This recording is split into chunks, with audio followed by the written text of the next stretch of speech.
उन दिनों में सामाजिक गतिविधियां बहुत बढ़ गई थी।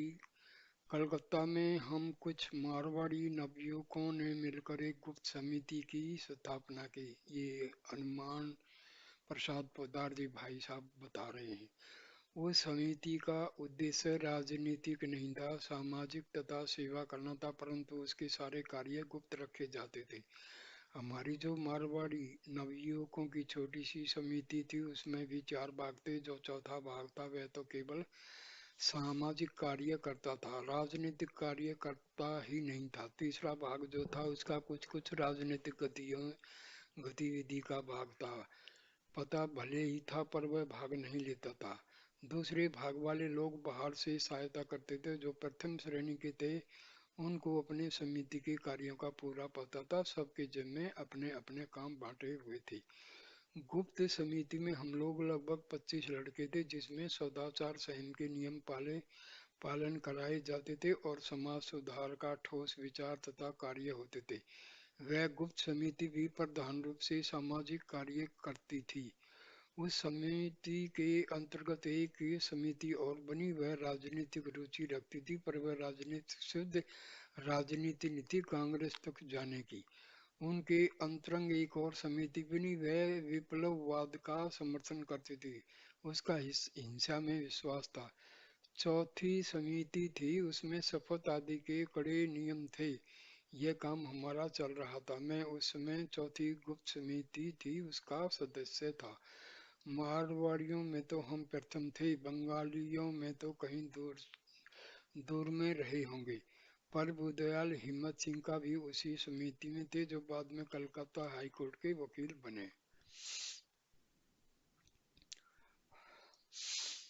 क्रांतिकारी गतिविधियों के बारे में बताते हैं भाई जी। डॉक्टर श्री हजारी लाल माहेश्वरी के कथनानुसार किसी समय किसी अंश में मेरा क्रांतिकारी जीवन था और लगभग पौने 2 वर्ष बंगाल के एक गांव में नजरबंद के रूप में भी रहा था। पर आज न तो वह जीवन है न वह काल का। उस समय देशभक्ति व्यापार नहीं था, वह बाजार में बिकती नहीं थी। देशभक्ति सिद्ध करने के लिए कारागार के प्रमाण पत्र की आवश्यकता नहीं थी।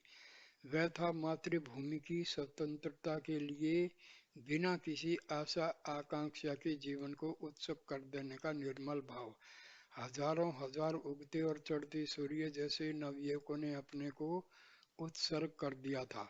मातृभूमि की बलि वेदी पर सामने चमकने वाले वे बहुत हैं, पर उन्होंने अपना रक्त दिया और मातृभूमि की स्वतंत्रता। प्रसाद जी जो नींव के रोड़े बने उन्होंने कोई नहीं जानता था। उस जमाने की बात दूसरी थी। उसमें था केवल विशुद्ध त्याग और आज है उसके स्थान पर अधिकार की मांग। आज राष्ट्रीयता के नाम पर जातिवाद, भाषावाद और प्रांतवाद चला रहे हैं। अधिकार का भूखा नेतृत्व बुरी तरह झगड़ रहा है। एक निरीह विद्यार्थी एवं जनता को भड़काकर उनके द्वारा देश को लजाने वाले उपद्रव यत्र तत्र करवाए जा रहे हैं। हम एक ही ईश्वर के मानने वाले, एक ही भारत में रहने वाले, एक दूसरे पर घृणित प्रहार कर रहे हैं। यह हमारे लिए बड़ी ही, भाई जी ने आजकल जो चल रहा है उसके बारे में कितना अच्छा जो है बताया है। उन दिनों जो क्रांतिकारी थे देश के जो लड़ रहे थे, वो सचमुच में देश के लिए कुछ कर जाने के लिए अपनी जान पर भी बाजी लगा देने वाले युवक थे। और भाई जी एक बार दल की डकैती की बात सुना रहे हैं। चरित्र उसमें कितना ऊंचा था। डाका डालते थे, पर डाका डालते थे वहां जहां पर बहुत धनवान लोग होते थे। मैं तो कभी डकैती करने गया नहीं, क्योंकि सच्ची बात मेरी डकैती करने की हिम्मत ही नहीं। परंतु मेरे से बड़े उम्र के जो साथी थे वे लोग जाया करते थे। वे क्यों जाते थे? बंगाल में उस समय विप्लववादियों का जोर था, उसके लिए पैसे चाहिए, चंदा उस समय लोग देते नहीं थे।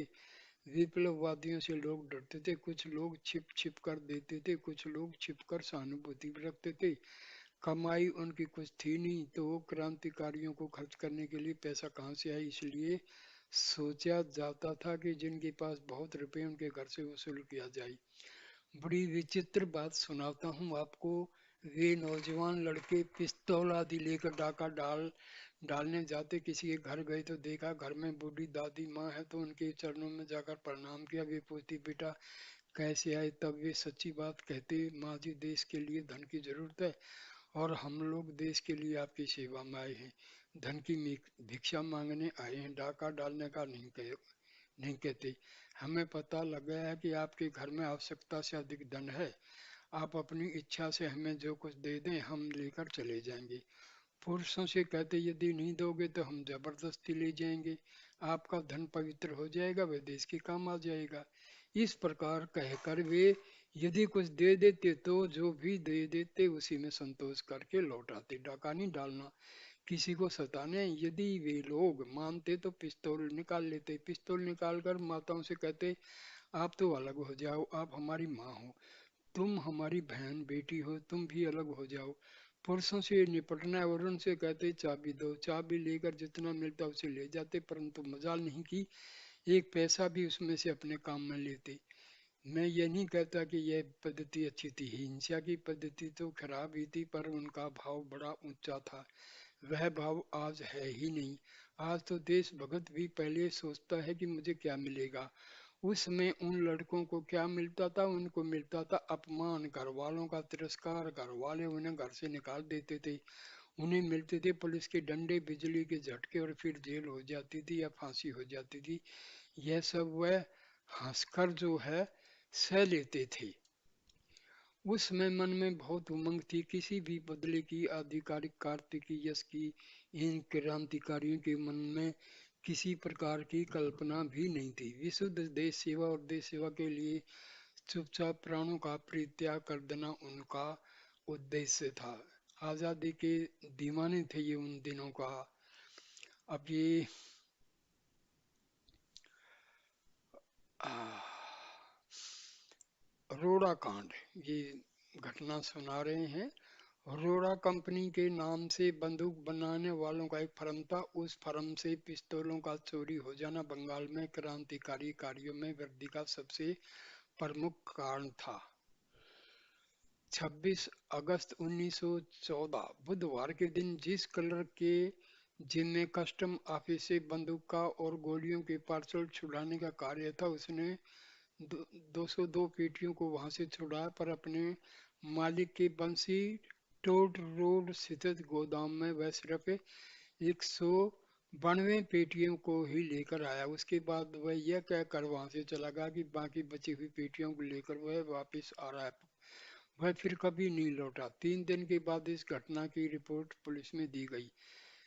उन 10 बक्सों में 50 माउजर पिस्तौल थी और उनमें काम आने वाली 46,000 गोलियां थी। ये पिस्तौल बड़ी साइज की थी, अर्थात 300 बोर की थी और प्रत्येक पिस्तौल पर नंबर दिया हुआ था जिसका रिकॉर्ड रोडा एंड कंपनी के पास था। सरकारी अधिकारियों के पास इस बात का पक्का प्रमाण मौजूद था कि बंगाल के 9 विभिन्न दलों को इनमें से 44 पिस्तौलें उसी समय बांट दी गई थी और उन पिस्तौलों को उसके बाद वे 54 डाकों और हत्याकांडों में व्यवहार में लाया गया। यह बात आसानी से कही जा सकती है कि अगस्त 1914 के बाद बंगाल में शायद ही कोई क्रांतिकारी घटना ऐसी घटी हो जिसमें रोड़ा कंपनी की इन पिस्तौलों का व्यवहार में नहीं लाया गया हो। तो ये उन दिनों में तो आज़ादी के लिए जो थे नौजवान बहुत ही अपना जीवन बलिदान करने के लिए तैयार रहते थे।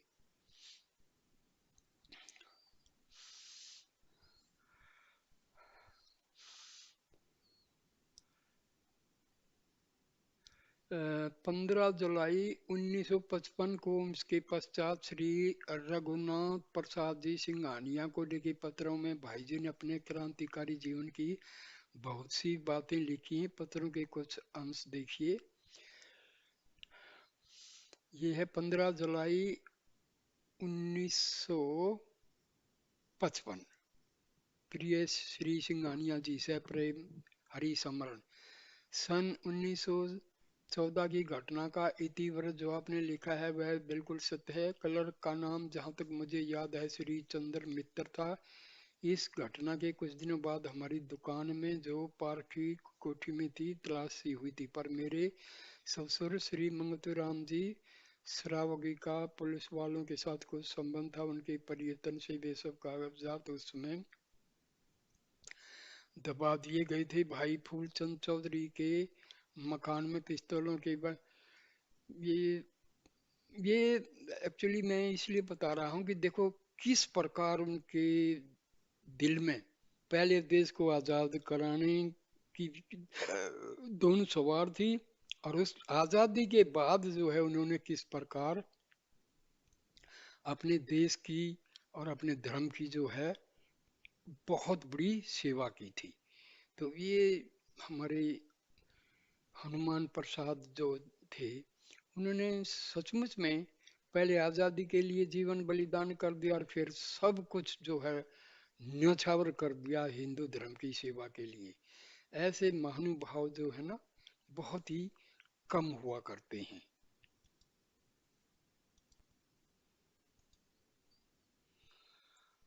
अब भाई जी जो है अपनी नजरबंदी और साथ में साधना के बारे में बता रहे हैं। ये 27 अगस्त 1916 को कहते हैं मुझे बंगाल गवर्नमेंट के सेक्रेटरी श्री कमिंग महोदय का एक आर्डर मिला, जिसमें मुझे बांकुड़ा जाकर बांकुड़ा जिले में शिमलापाल नामक स्थान में रहने का आदेश था। और उस ऑर्डर में कहा गया था कि डीआईजी महोदय के बताए हुए समय पर तुम बांकुड़ा के पुलिस सुप्रिंटेंडेंट से मिलो और वे बांकुड़ा से 24 मील दूर एक छोटा सा गांव शिमलापाल में जब जहां रहने को कहें रहो। ऑर्डर देकर मुझको छोड़ दिया गया और मैं घर आ गया और उसी रात को घर से चलकर बांकुड़ा पहुंचा और श्री जय दयाल जी गोविंदका के पास ठहरा। दूसरे दिन 28 तारीख को पुलिस सुप्रिंटेंडेंट से मिला। उन्होंने मुझे शिमला पाल में जाकर अमुक मकान में रहने का आदेश दिया। अब तो वहाँ बांकुड़ा से बस जाती है, पर उस समय तो बैलगाड़ी से जाना पड़ता था।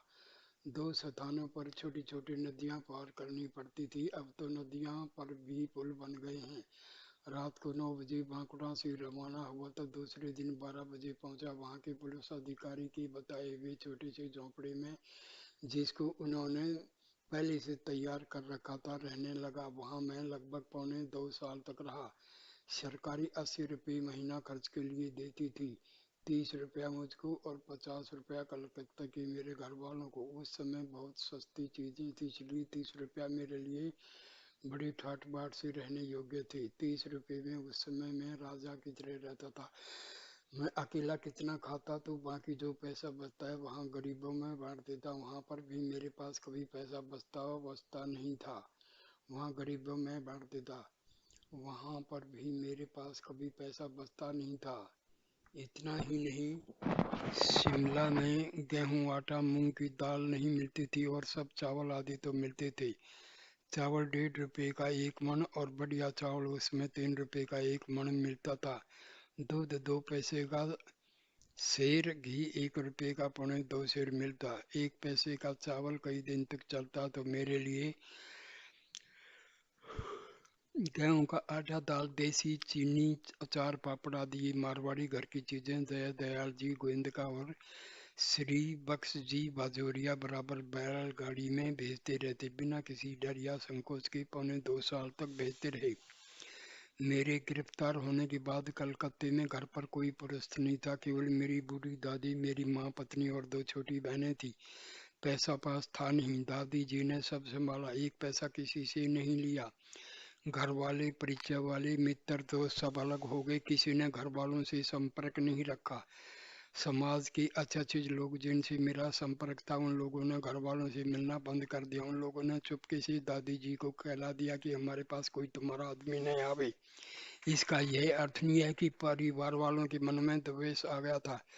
प्रेम था, पर भय इतना था कि इनसे संपर्क रखने में हमारे पर विपत्ति नहीं आ जाए। यहाँ तक कि भय था कि हमारी साहित्य संवर्धनी समिति थी, उसने गीता प्रकाशित की थी। गीता के मुख पृष्ठ पर हम लोगों ने भारत माता का चित्र छापा था।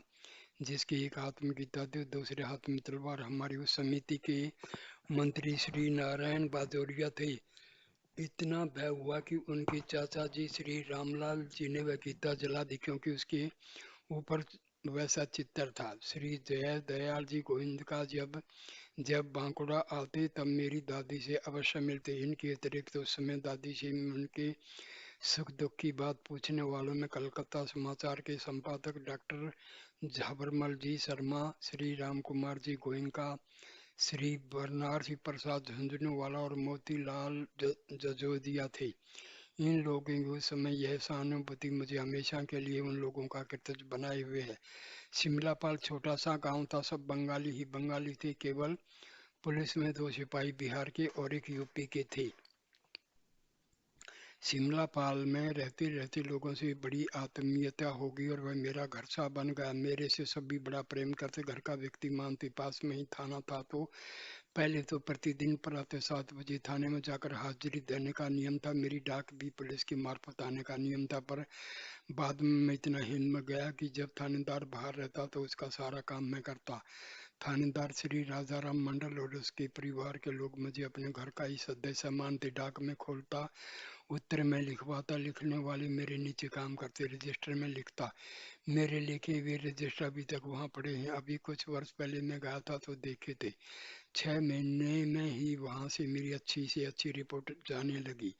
रिपोर्ट भेजने वाले जो थाने के लोग थे, तो मेरे आचरण के बारे में जो भी रिपोर्ट सरकार के पास जाए वह बढ़िया से बढ़िया जाने लगी। सरकार को इससे विश्वास हो गया कि आदमी राजनीतिक तो जरूर है, क्रांतिकारी भी है, पर बेईमान नहीं। वहां पर एक छोटी सी झोपड़ी में रहता था, कच्ची जमीन, उस पर छन छन छाई हुई थी। दीवारें भी कच्ची थी। अभी तक वह झोपड़ी वैसी ही है। उसका 3 रुपये किराया देता था। सरकार 50 रुपया मासिक खर्च लिए घर वालों को देती, तो 30 रुपया मासिक मेरे को। सरकार का नियम था कि मैं किसी गांव के बाहर के आदमी से नहीं मिलूं। उस ग्राम के आदमी से भी शाम को 6 बजे के बाद नहीं मिलूं। शाम को 6 बजे से प्रातः 6 बजे तक झोपड़ी से बाहर नहीं निकला जाए। किसी भी शिक्षा संबंधी व्यक्ति से न मिले, चाहे अध्यापक हो या विद्यार्थी। सरकार के मन में भय था कि कहीं विद्यार्थियों को बिगाड़ देगा। वहाँ पहले तो मेरे पास 3 काम थे: नाम जप करना, ध्यान करना और स्वाध्याय करना। रोटी बनाने का तो काम था ही नहीं, था ही। रोटी तो अपने आप बना करता था, कभी 2 समय बनाता, कभी 1 समय ही बनाता, पर बनाना सीख गया था। अभी भी मैं अपनी रोटी बना सकता हूँ, इतना अभ्यास है। चौथा काम फिर भी आ गया, होम्योपैथिक दवा वितरण करने का। एक वृद्ध अंग्रेज सिविल सर्जन वहाँ आया करते थे। वे हर महीने मुझे देखने आते हुए बड़े ही दयालु साधु स्वभाव के सज्जन पुरुष थे। उन्होंने कहा, तुम यहाँ क्या काम करते हो? मैंने कहा, कुछ नहीं करता। उन्होंने मुझसे कहा कि तुम्हें 2 काम बताता हूँ। तुम्हारे पीछे जो जमीन खाली पड़ी है उसमें तुम फूलों के पेड़ लगाओ। मैं तुमको बीज भेज दूंगा। तुम्हारे पीछे बड़ी सुंदर फुलवारी तैयार हो जाएगी। दूसरा, यहाँ आसपास कोई अच्छा डॉक्टर नहीं है तो तुम होम्योपैथिक दवा वितरण किया करो। मैंने कहा कि मैं जानता नहीं और मैंने ये काम कभी किया नहीं। वे बड़े प्रेम से बोले कि मैं तुम्हें इसके लिए सहायता भेज दूंगा। मैं हूँ तो एलोपैथिक सर्जन, लेकिन होम्योपैथिक दवा तुम्हें भिजवा दूंगा। तुम भगवान का नाम लेकर निशंक दवा दिया करना, तुम सफल हो जाओगे। यह आशीर्वाद वे वृद्ध पुरुष दे गया। उनका नाम मिस्टर वास था। वे बंगला बोलना जानते थे। उन्होंने फिर मुझे होम्योपैथिक दवाएं और पुस्तकें भेज दी। फिर मैं यह काम और करने लगा। पुलिस की लगातार अच्छी रिपोर्ट जाने के कारण 1.25 साल बाद सरकार ने मेरी पत्नी को वहां रहने की छूट दे दी। तब से वह मेरे पास रहने लगी और मैं रसोई बनाने वगैरह से मुक्त हो गया और साथी मिल जाने से मुझको भी बड़ा आराम रहा। मेरी पत्नी, जो एक प्रकार से निराशा सी हो चुकी थी, मेरे पास रहकर बहुत सुखी हो गई। 6 महीने वह भी उसी झोपड़ी में रही। वह होम्योपैथिक दवा की पुड़िया बांधने में मेरी मदद करने लगी। वहाँ शिमलापाल में एक बार मेरी दादी जी और मेरे मामा श्री मेघाराम जी बजोरिया मुझसे मिलने आए। सरकार ने उनको अनुमति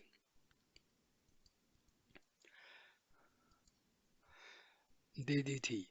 वहाँ मुझे नाम जप के चमत्कार भी देखने को मिले। एक बार वहाँ मुझे टाइफाइड हो गया। वहाँ कोई विशेष डॉक्टर वैद्य नहीं थे।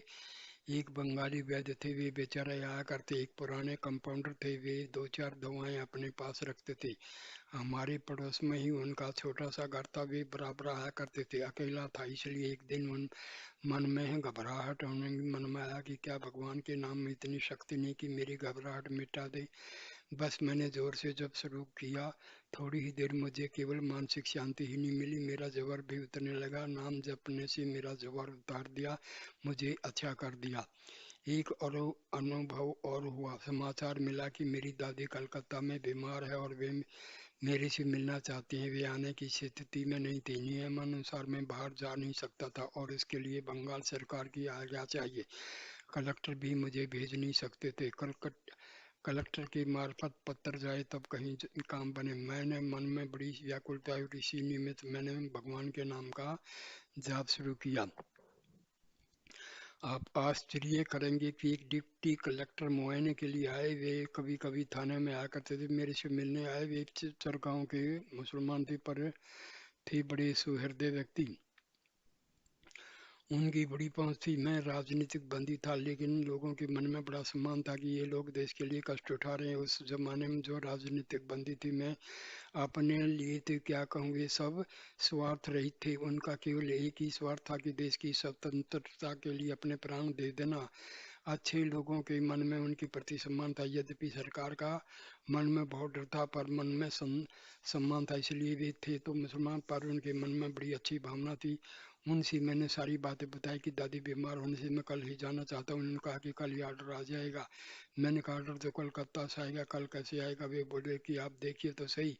उन्होंने अपनी यात्रा के सारे कार्यक्रम स्थगित कर दिए। उसी दिन वे बांकुड़ा गए और बांकुड़ा से कलकत्ता गए। कलकत्ते जाकर वे गवर्नर के सेक्रेटरी से मिले।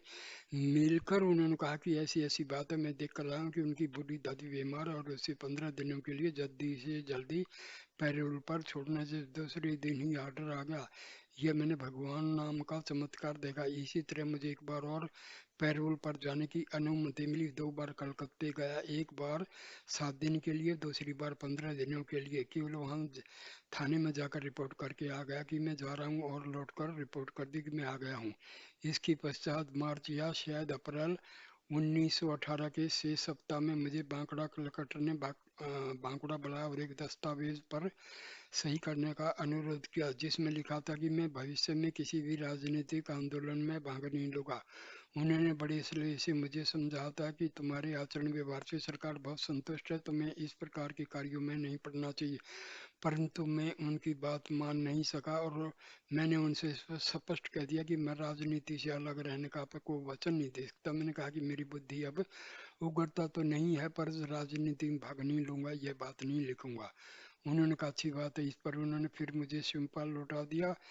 परंतु उसके बाद ही 4 मई 1918 का बंगाल सरकार के एडमिशनल सेक्रेटरी श्री स्टीफेंसन महोदय का आदेश मुझे 14 मई को मिला और उसमें यह कहा गया था कि तुम बंगाल छोड़ दो और जब तक तुम्हारी आज्ञा नहीं मिले फिर भी बंगाल में प्रवेश मत करो। 5-6 दिन बाद दूसरा ऑर्डर 1800 98 का ईस्ट इंडिया कंपनी का एक रेगुलेशन था, उसके अंतर्गत मुझे बांकुड़ा आने पर दिया गया, जिसमें मुझे 24 घंटे के भीतर बंगाल छोड़ने का आदेश मिला था। मेरी दादी जी आदि कलकत्ता में थी, उनको समाचार भेज दिया गया कि मैं रतनगढ़ जा रहा हूँ। मैं वहाँ से आसनसोल होकर सीधा रतनगढ़ चला गया। कलकत्ता से मेरे परिवार के लोग भी चलकर रास्ते में मेरे साथ हो गए। मैंने मालवीय जी को पत्र लिखा कि मैं जा रहा हूँ। मालवीय जी मुझे पुत्रवत मानते थे। उन्होंने बीकानेर महाराज को पत्र दे दिया कि हनुमान प्रसाद और रतनगढ़ जा रहा है। यह राजनीतिक बंदी रहा है, पर इसे किसी प्रकार से तंग न किया जाए। यह अपने घर का ही व्यक्ति है। बीकानेर महाराज मुझे कुछ बोले नहीं। मैं कुछ दिन रतनगढ़ रहा। रतनगढ़ कुछ समय रहने के बाद भाई श्री जमुना लाल जी बजाज के अनुरोध पर मैं बम्बई जाकर रहने लगा और लगभग 1.5 वर्ष बाद बंगाल में सरकार ने अपने उस आदेश को वापिस ले लिया।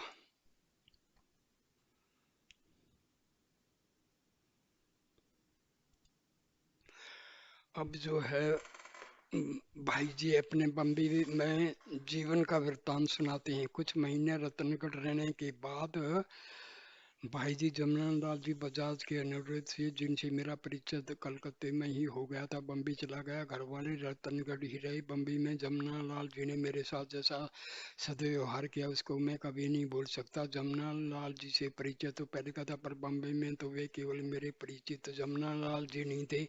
जमनालाल जी थे मेरे सहायक, मेरे संरक्षक, मुझ में गुण देखकर उनका विस्तार करने वाले, सच्चे आत्मीय, मेरे सुख दुख के साथी, अकारण सुहृद और मेरे अंतरंग मित्र। उन्होंने मुझे हर तरह से अपनाया, बढ़ाया और मुझ पर विश्वास किया कि अपना हृदय खोलकर मेरे सामने रख दिया। वे अपने जीवन की, मन की गुप्त से गुप्त बातें मुझे बतलाते, मेरा सुनते, सलाह परामर्श देते लेते।